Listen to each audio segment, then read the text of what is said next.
வணக்கம் நேர்களே, இது ஷர்மிளா டாக்கீஸ். நான் உங்கள் டாக்டர் ஷர்மிளா. மதுரை எய்ம்ஸை சேர்ந்த மாணவர்கள் கிட்டத்தட்ட 150 பேர் இன்னைக்கு போராட்டத்துல இறங்கி இருக்கிறாங்க.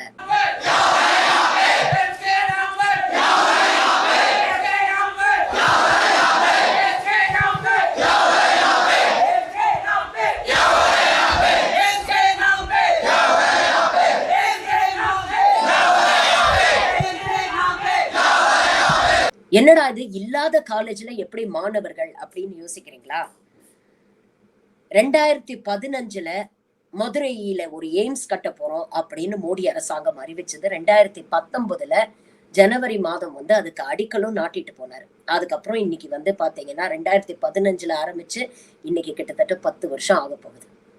ஆனா மதுரை எய்ம்ஸ் இன்னும் வரல. அங்க போய் பாத்தீங்கன்னா களத்துல வெறும் ஒரு காம்பவுண்ட் வால் மட்டும்தான் இருக்கே தவிர மத்தபடி இப்பதான் ஒரு மாசம் முன்னால கன்ஸ்ட்ரக்ஷன் ஒர்க்குக்கான பிரிலிமினரி ஒர்க் இன்னைக்கு ஆரம்பிச்சிருக்கிறாங்க அப்படின்னு சொல்றாங்க. அப்ப எப்படி மாணவர்களை சேர்த்தாங்க அப்படின்னு பாத்தீங்கன்னா, கடந்த 3 ஆண்டுகள், அதாவது 2021, 22, 23 ஒவ்வொரு வருடமும் 50 மாணவர்கள், ஒரு பேட்சுக்கு 50 பேர் அப்படின்ட்டு அட்மிஷன் போட்டுட்டாங்க. ஏன்னா காலேஜ் ஓடிட்டு இருக்கு, காலேஜ் நடக்குது அப்படிங்கிற மாதிரி கணக்கு காட்டணும்ல. நாங்க மதுரையில எய்ம்ஸ் தொடங்கிட்டோம், பாருங்க மாணவர்கள் படிக்கிறாங்க அப்படின்னு சொல்லணும்ல. அதனால அட்மிஷன் போட்டுட்டாங்க. அட்மிஷன் போட்டுட்டு இந்த பசங்களை கவர்மெண்ட் ராமநாதபுரம் மெடிக்கல் காலேஜ் அங்க இருக்கு, அதுவும் 2021 வந்த காலேஜ் தான். அந்த காலேஜ்ல அங்க இருக்கக்கூடிய மருத்துவக் கல்லூரி மாணவர்களோட இவங்களை தங்க வச்சிருக்காங்க. இங்க ப்ரொடெஸ்ட் பண்ணக்கூடிய பெரும்பாலான மாணவர்கள் பாத்தீங்கன்னா எல்லாரும் நார்த் இந்தியால இருந்து வந்திருக்காங்க. யூபி, ராஜஸ்தான், குஜராத் போன்ற வட மாநிலங்கள்ல இருந்து வந்த மாணவர்கள் எல்லாருமே ஹிந்தியில தான் நிறைய பேசுறாங்க. அவங்களுக்கு நம்மளுடைய பாஷை தமிழ் தெரியல. அவங்க எல்லாரும் சொல்றாங்க, நாங்க நீட்ல நான் நிறைய ஸ்கோர் பண்ணிட்டேன், நான் 2000 ரேங்க் வாங்கினேன், நான் இந்த ரேங்க் வாங்கினேன், நான் நிறைய மார்க் வாங்கினேன். நீட்டை கஷ்டப்பட்டு கிளியர் பண்ணிட்டு நாங்க வரும்பொழுது மதுரை எய்ம்ஸ்க்கு வருது அப்படின்னு மோடி அறிவிச்சாரு. அப்போ உண்மையிலேயே மற்ற எய்ம்ஸ் மாதிரி மதுரையில எல்லா ஃபெசிலிட்டிஸும் இருக்கும், ஒரு world class state of the art medical காலேஜா மதுரை எய்ம்ஸ் இருக்கும் அப்படின்னு நம்பிதான் நாங்க இங்க சேர்ந்தோம். காலேஜுக்கு வந்தா ஒரு நல்ல படிப்பு கொடுக்கணும் இல்லையா? அவங்க சொல்றாங்க, ஆசிரியர்களை நாங்க குறை சொல்ல மாட்டோம், ஆசிரியர்கள் நல்லா தான் சொல்லி கொடுக்குறாங்க, ஆனா இங்க ஃபெசிலிட்டிஸே எங்களுக்கு இல்ல. அட்மினிஸ்ட்ரேஷனை கேட்டா எந்த விதமான பொறுப்பான பதிலையும் அட்மினிஸ்ட்ரேஷன் கொடுக்க மாட்டாங்கிறாங்க. படிக்கிறதுக்கான புக்கு கொடுக்க மாட்டேங்கிறாங்கன்னு சொல்றாங்க. Study material வரலையாம். புக் இருந்தா தானே படிக்க முடியும். எங்களுக்கு ஸ்டடி மெட்டீரியலும் கொடுக்க மாட்டேங்கிறாங்க, லைப்ரரியும் ஏற்பாடு பண்ணி தர மாட்டேங்கிறாங்க, லேப் ஃபெசிலிட்டிஸும் இல்ல. நாங்க எப்படி படிக்கிறது? அப்ப எப்படி ஒரு தரமான மருத்துவர்களா நாங்க வருது அப்படிங்கிற ஒரு கேள்வி அந்த குழந்தைங்க கேக்குறாங்க. हमारे बॉयज़ हॉस्टल में से 3 मोबाइल फ़ोन, 2 लैपटॉप चोरी हुए हैं और उसके बाद किसी ने कोई कदम नहीं उठाया है, कोई सिक्योरिटी कुछ नहीं बढ़ी है. எங்களுக்கு பாதுகாப்பு இல்ல, ஹாஸ்டல்ல திருட்டு போகுது. கேட்டா அதுக்கு அட்மினிஸ்ட்ரேஷன் எந்த நடவடிக்கை எடுக்க மாட்டேங்குது. இதுக்காக நாங்க ஏற்கனவே ஒரு வாட்டி ப்ரொடெஸ்ட் பண்ண போது எங்களை மிரட்டுறாங்க, உங்களுக்கு அட்டெண்டன்ஸை கம்மி பண்ணிடுவோம், எக்ஸாமுக்கு நீங்க குவாலிஃபை ஆக மாட்டீங்கன்னு சொல்லிடுவோம் அப்படின்னு எங்களை மிரட்டுறாங்க. எங்களை வேணுட்டே ஃபெயில் பண்றாங்க. சில பசங்க தற்கொலை முயற்சி வரைக்கும் போயிட்டாங்க. வீட்டுல போய் பெற்றோர்கிட்ட சொன்னோம்னா பெற்றோரும் என்ன பண்ண முடியும்? அவங்களும் வேற வழியே தெரியாம என்ன பண்றதுன்னு தெரியாம முழிச்சிட்டு இருக்காங்க. அட்மினிஸ்ட்ரேஷன் போய் கேள்வி கேட்டா, எதுக்கு உங்களை யார் இங்க சேர சொன்னது அப்படின்னு கேக்குறாங்க.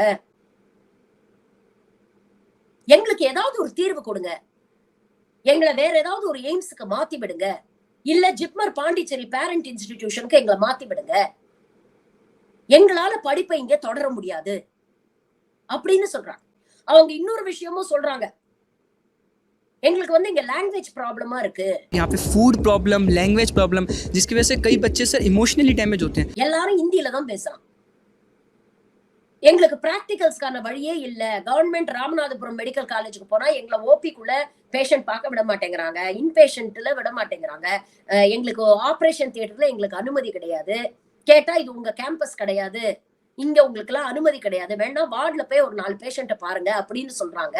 அங்க போய் பேசினா அந்த பேஷண்ட்ஸ் கிட்ட எங்களால இன்டராக்டே பண்ண முடியல. ஏன்னா அவங்களுடைய பாஷை எங்களுக்கு தெரியல, எங்களுடைய பாஷை அவங்களுக்கு புரியல, நாங்க என்ன பண்றதுன்னே தெரியல.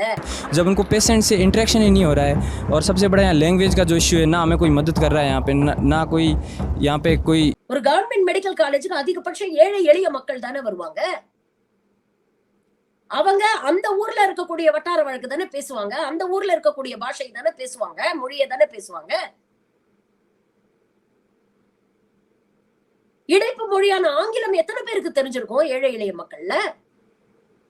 அப்ப அவங்களுடைய வருத்தத்தை, அவங்களுடைய கஷ்டத்தை சொல்லணும்னா அவங்கள சோதிக்கக்கூடிய ஒரு மருத்துவருக்கு அந்த மொழி தெரிந்திருந்தால் தானே அந்த பேஷண்ட்டுக்கும் அது உபயோகமா இருக்கும்.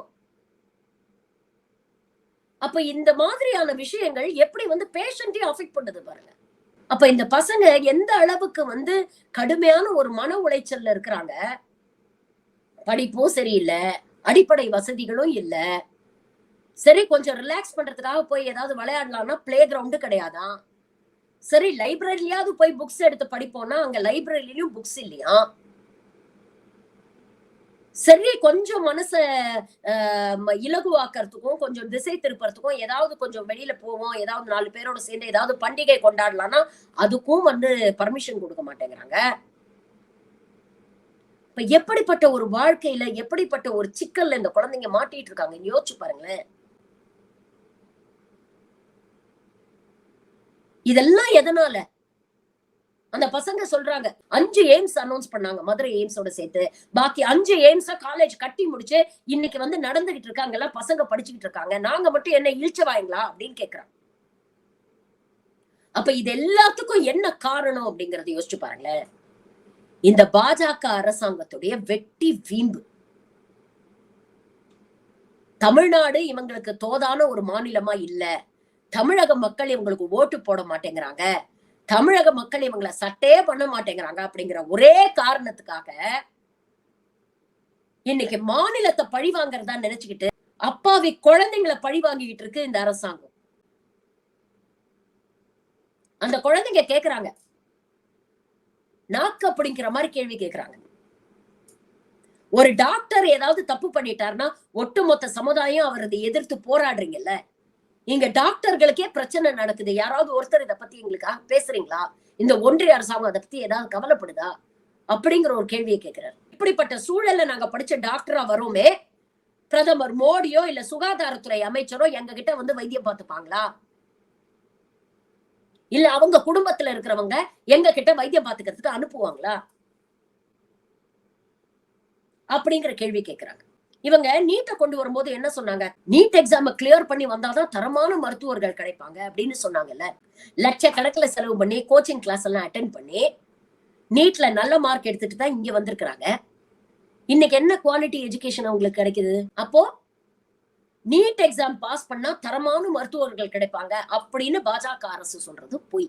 நீட் எக்ஸாம்ல நீங்க ஜஸ்ட் பாஸ் பண்ணீங்கன்னா உங்களால மருத்துவம் படிக்க முடியும். ஆனா ஒரு தனியார் மருத்துவக் கல்லூரியில நீங்க போய் படிக்கணும்னா அதுக்கு கிட்டத்தட்ட வருஷத்துக்கு 30 லட்சம் ரூபாய் நீங்க செலவு பண்ணணும். அப்ப இன்னைக்கு என்ன ஆகுது?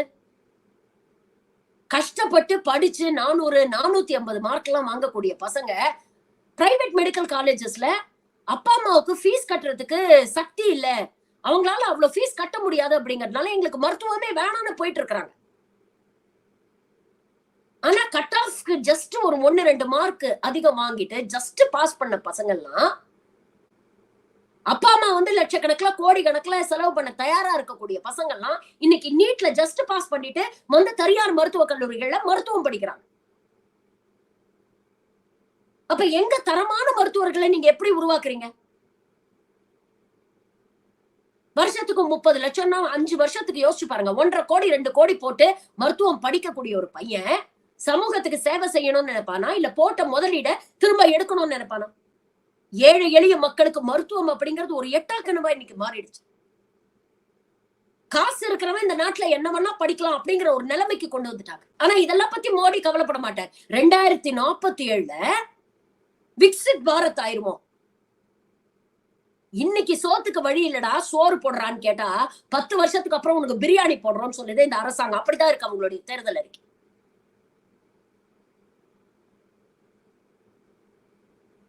இப்படிதான் தொடர்ந்து மக்களை ஏமாத்திட்டு இருக்காங்க. அடிப்படை கல்வியிலயும் சுகாதாரத்திலயும் கை வச்சாங்கன்னா இந்த சமூகம் எவ்வளவு பின்னோக்கி போகும் அப்படிங்கறத கொஞ்சம் யோசிச்சு பாருங்க மக்கள். இன்னும் தேர்தலுக்கு 3 நாள் தான் இருக்கு. இந்த 3 நாள் உங்களுடைய தலையெழுத்தை மாத்தும். யோசிச்சு போட்டு பாருங்க.